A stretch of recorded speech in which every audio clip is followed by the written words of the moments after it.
Oi, pessoal. Eu estava ali aproveitando esse início para dar um tempinho para as pessoas chegarem.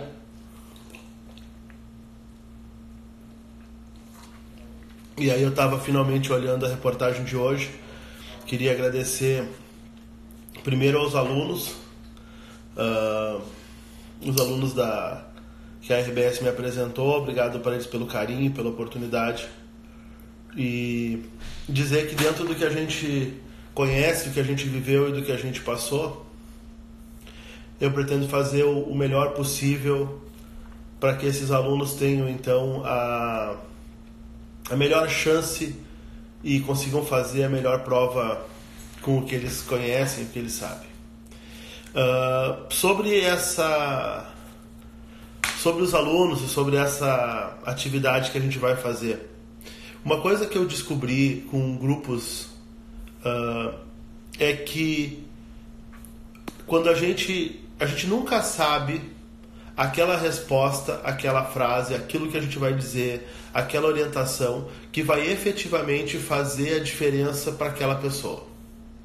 Então, tu costuma ir, tu vai uma vez, tu vai duas, e aí aquilo parece que não está mexendo contigo, e daqui a pouco alguém ou alguma coisa é dita que muda a tua forma de ver, que te corrige um problema, que divide contigo uma experiência específica que faz com que fosse importante para ti. Muito bem. E eu estou dizendo isso para dizer o seguinte: uma das combinações que eu fiz com os 3 alunos, com a Ana, com o Rafael e com o Guilherme, que são alunos que eu vou ter o prazer e a honra de acompanhar até e durante as provas de vestibular, são tentar fazer lives todos os dias. Lives curtas, lives com as dúvidas deles. Eu vou selecionando das dúvidas deles aquelas que são mais pertinentes para um grupo maior de alunos, e também eu vou trabalhando temas que eu acho que podem ajudar eles nessa caminhada. Em ajudando eles, são lives curtas de 5 a 10 minutos, como a de hoje. Em ajudando eles, eu espero conseguir também ajudar e ser parte da história de sucesso de muitos outros alunos. Uma coisa interessante é que existe um peso muito maior quando a gente conversa e quando a gente tem chance de falar com alguém que efetivamente passou pelas experiências que a gente... É como quando a gente vai num grupo, por exemplo, de obesidade, ou um grupo de alcoólicos anônimos, e por mais que as pessoas possam conversar sobre aquilo e saibam bastante, é impressionante como é importante o depoimento e a troca de experiência entre pessoas que já tenham passado por aquilo e atingido o objetivo que tu quer atingir. Então, o que eu notei na minha primeira reunião com eles foi isso, assim, foi a minha alegria de dividir com eles coisas que eu fiz que deram errado e coisas que eu fiz que deram certo, dividir com eles as pesquisas que eu fiz de como melhor se preparar, e também ouvir deles. E é incrível porque eu me identifiquei muito. É claro, aí vai uma meia-culpa, assim, até um parabéns para a Zero Hora, que escolheu 3 alunos, a Ana, o Rafael e o Guilherme, alunos brilhantes, alunos muito legais, e que a gente, quando conhece eles, a gente passa automaticamente a torcer para que eles façam mesmo a melhor prova possível. Quando eu me propus a fazer essas lives diárias, eu digo, não, mas eu vou segurar um pouco para propor isso até eu conhecer as pessoas, e vou te dizer que não podia estar mais feliz do que com eles. Eu me identifico muito com as dificuldades do Guilherme trabalhando, todo mundo sabe que eu fiz as coisas trabalhando também. A Ana, uma querida, vai dar uma médica incrível, e quem se atender com ela depois, quem for paciente dela, um dia vai saber dessa história e vai achar muito engraçado. É engraçado depois que a gente passa, né? E o Rafael, cara, é um cara fantástico. Ele me lembra um grande amigo meu da engenharia, um cara que é um exemplo, assim. Tá. Sobre isso eu já falei bastante. Vamos começar a live. Eu quero começar com... Hoje eu tenho uma coisa que eu quero dizer. Eu vou sempre na live ter uma coisa específica que eu quero passar para todo mundo. e tentar, na medida do possível, responder a alguma pergunta, das perguntas que eles me fazem, alguma pergunta que seja mais genérica para todo mundo. Então, assim, sobre a pergunta, vou começar pela pergunta. E eu gostei muito da pergunta, e a pergunta da Ana, e foi muito legal. As pessoas que não estão nesse grupo de 3 alunos, sintam-se encorajados a também mandarem pergunta, também acompanhar. Vai ser um prazer assim, para nós ter vocês, ter o máximo de pessoas possível e poder ajudar o máximo de pessoas possível. Aqui, ó, Ana pergunta o seguinte: eu sempre falo da importância de dividir as questões da prova em fácil, médio e difícil, para poder escolher a ordem e quais questões fazer. Uma das grandes dificuldades que as pessoas têm no Enem é não chegar no fim da prova, é abandonar a prova no meio. E quando eu falo abandonar a prova no meio, eu não estou dizendo que a pessoa pega a prova e atira no fiscal. Eu estou dizendo que a pessoa simplesmente está muito cansada, não tem mais energia, não treinou para fazer 90 questões em nenhum momento. E aí o que acontece? Ela começa a pular, ela não lê a questão inteira, ela não faz as contas com correção. E a partir disso, rapidamente o que acontece é que essas pessoas passam a ter um desempenho muito pior a partir desse momento do que elas tinham antes. Isso é o que eu chamo de entregar a prova. Quando tu entrega a prova, só tu sabe que tu entregou a prova, só tu sabe que tu já não está mais lendo a questão inteira, que tu começou lá no início e pulou para... Então, como a gente tem uma capacidade de energia limitada e as questões têm pesos muito diferentes, uma questão fácil vale muito mais que uma questão difícil e também é muito mais rápida de fazer. Uma questão média vale muito mais que uma questão difícil, mas vale menos que uma questão fácil. É fundamental que o aluno saiba reconhecer essas questões. E eu já falei em diversas lives anteriores, então eu não vou falar nessa. Se o pessoal não lembra, eu pede aí que eu falo numa próxima. Ou procura algum desses materiais que a gente tem assim, em abundância no Facebook, no Instagram, no YouTube. Mas assim, depois que tu reconheceu que a questão é fácil, média e difícil, a pergunta da Ana é: eu estou com dificuldade de saber se a questão é fácil, média e difícil nas humanas e nas linguagens. Olha só, o que está acontecendo? Deixa eu tentar entender. Eu acho que a Ana olha a questão de ciências da natureza ou de matemática e automaticamente diz: isso aqui eu sei, isso aqui eu não sei. E aí ela marca como fácil ou difícil. Tá, é um jeito de fazer. É o famoso jogo do pega-varetas. Tu faz primeiro aquelas que estão separadas. Já teve uma live que eu vim com as varetas, infelizmente de plástico, não mais de madeira, aqui. Mas o que eu quero dizer para vocês não é isso. A dificuldade da Ana, para mim, tem a ver com se acostumar a ler a questão. Olha só, existe uma forma de fazer as questões.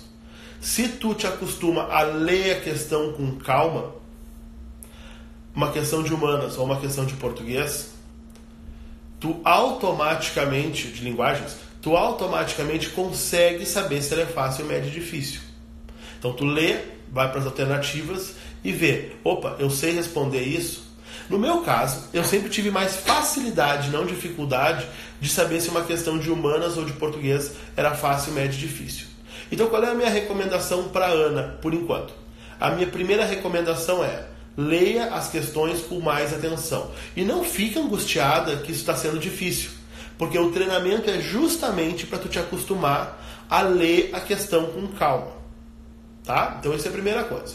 Quando tu lê a questão com mais calma, inteira, do início ao fim, quando tu lê a pergunta e quando tu lê as alternativas, vai ficar mais fácil para ti decidir se aquilo ali é uma coisa fácil. Tu leu, tu viu que a pergunta é uma coisa banal, automaticamente é uma questão fácil. Lembra da definição. Questão fácil é uma questão que a resposta está ali.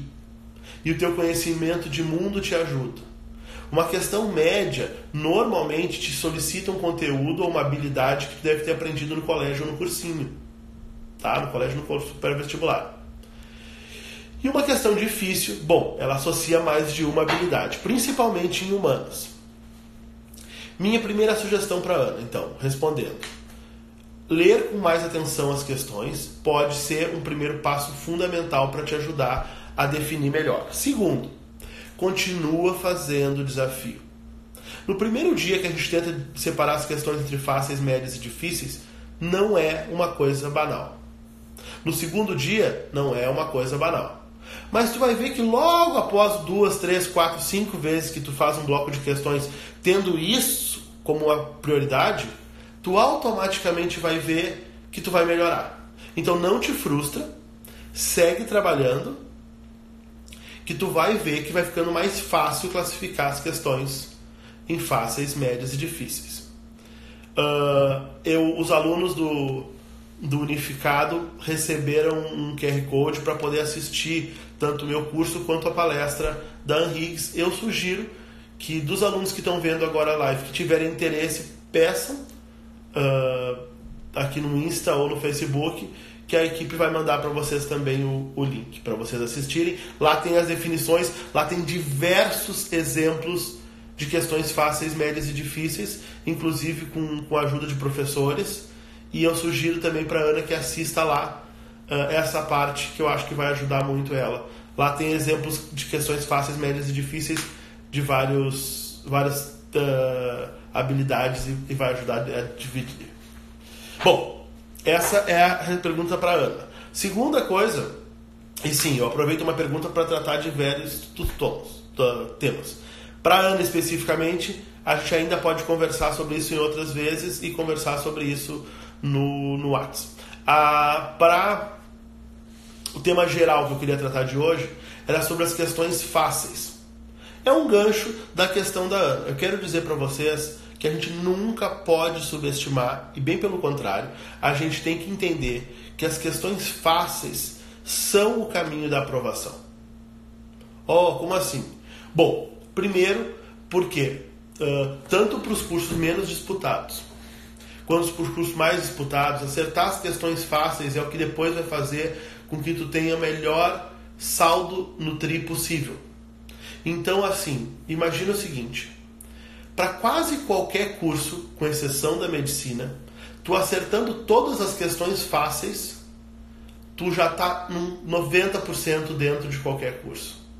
É claro que tu vai precisar acertar questões médias. Questões médias demandam conhecimento. Questões fáceis demandam também conhecimento, mas demandam principalmente a habilidade de fazer as questões com atenção, de ler as questões e de ter um certo treinamento na execução de provas. Tá, mas e as questões difíceis?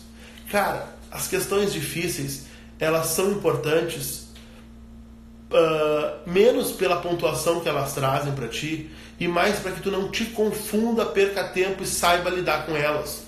Porque o que te dá ponto mesmo na prova do Enem, o que te dá 90% da tua nota, são as questões fáceis e médias. O que eu noto, olhando prova atrás de prova, aluno atrás de aluno, é que as pessoas não entregam as suas vagas, nem na medicina, nem nos cursos menos disputados, por questões difíceis. As pessoas acabam entregando suas vagas nas questões fáceis. Um abraço para a Ana, que acabou de chegar na live. Ana, a gente já tratou da tua dúvida. Eu espero que tu fique feliz com a resposta que eu tenho para ti. E se não, tu me diz que não ficou feliz e a gente trabalha de novo amanhã ou numa das próximas lives. E o que a gente está falando agora é das questões fáceis. Pessoal, não subestimem as questões fáceis. O que é subestimar? Façam elas com atenção. Procurem elas na prova. Garantam essas questões que têm um peso maior. Olha, um outro jeito de chamar questões fáceis seria as questões que têm um peso maior. Então, se elas têm um peso maior, pessoal, elas são o caminho da tua aprovação, da tua nota alta. Meu Deus, mas eu achei que as questões difíceis é que eram fundamentais. Não. As questões difíceis são fundamentais para te exibir que tu acertou uma questão difícil. E é legal acertar uma questão difícil. No entanto, se tu acerta todas as fáceis e as médias, tu tá em todos os cursos do país. Uma boa nota de redação, acima de 900.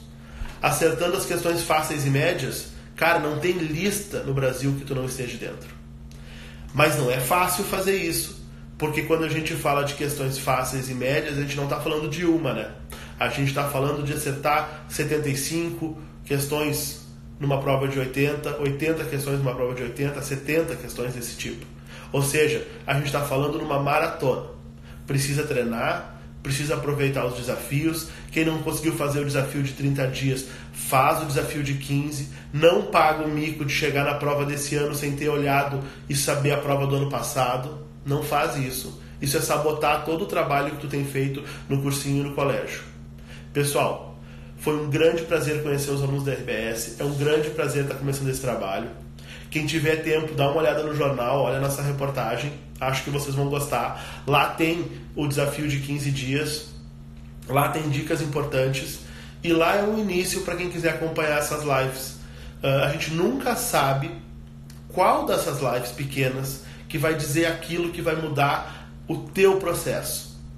Então por isso eu quis fazer várias, para que eu pudesse o máximo de pontos e de situações encostar e aí poder fazer com que vocês aproveitem aquela que vai ajudar vocês. Se não foi hoje, quem sabe não é de amanhã. Olha, a última coisa é uma frase que eu vou copiar de grupos de terapia pelo mundo inteiro. Eles dizem assim: talvez a live de hoje não tenha sido tudo aquilo que tu esperava, mas eu tenho certeza que estar aqui comigo assistindo é muito melhor do que não fazer nada. Isso aqui, pessoal, vai acabar mudando a história da aprovação, porque vai acabar achando um ou outro equívoco que eu passei, que outros alunos passaram e que tu pode evitar. Muito obrigado novamente a Ana, o Rafael e o Guilherme, a confiança de vocês. Eu espero retribuir da melhor forma possível. Eu estou na torcida por vocês e na torcida por todos os alunos que nos apoiam. Um grande abraço.